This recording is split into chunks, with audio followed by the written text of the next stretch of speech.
vous le savez, nous avons un secteur aussi horticole très dynamique, avec des productions qui s'améliorent d'année en année. L'objectif, c'est de couvrir nos besoins, comme vous le savez.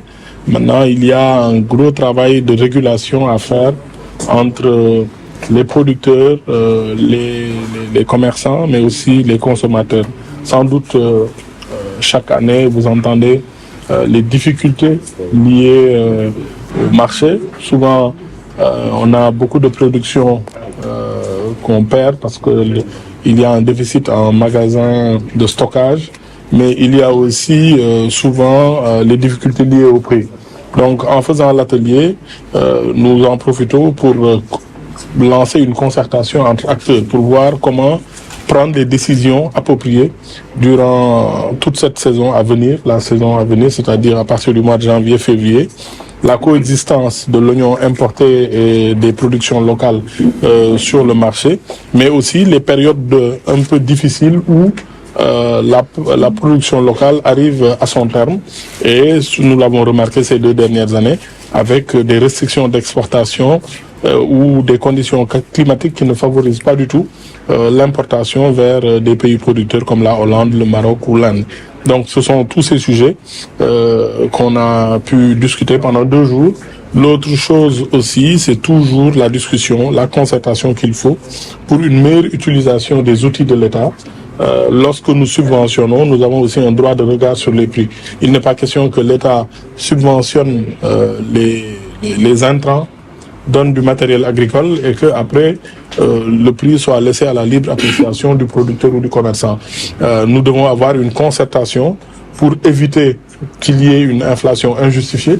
Nous devons aussi avoir une concertation pour garantir aux producteurs le minimum, un prix minimum qui lui permettent d'avoir une rentabilité acceptable. Il n'y a pas de prévision, c'est le marché qui dirige. Maintenant, ce que nous faisons, c'est de suivre et de prendre les mesures correctives qui permettent d'éviter certains pics.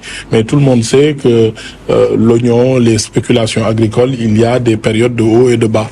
Donc, ce que je répète souvent, c'est que chez nous, l'hivernage est le premier facteur d'inflation. Je rappelle que l'État du Sénégal a d'abord une première phase, une phase pilote de plus de 20 centres de stockage, pas magasins de stockage, des centres de stockage, qui vont nous permettre petit à petit de pallier à ces périodes d'importation, parce que nous avons quand même une production très importante. Cette année, on parle de 435 000 tonnes. C'est déjà important. Donc, nous allons suivre le marché et faire le monitoring qu'il faut pour ne pas subir les contre-coups du marché international. C'est une campagne très satisfaisante. Je pense que sur beaucoup de spéculations, les quantités ont été améliorées. Et je sais que pour l'année à venir aussi, le niveau d'emblavement est très important par les producteurs. Nous les félicitons. Maintenant, il faut un monitoring.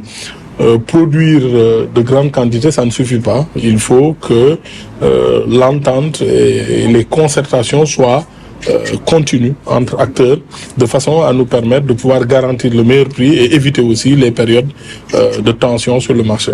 L'étude qui a été faite par l'ORSRE et l'ARM montre que le Sénégal a besoin d'environ 105 centres de stockage éparpillés dans tout le Sénégal. C'est un grand programme de plus de 300 milliards. Maintenant, il faut le faire par phase. La première phase, c'est une phase pilote qui devrait tourner autour de 55 à 60 milliards et qui permet de mettre en place les 20 premiers centres de stockage qui prennent en charge les urgences.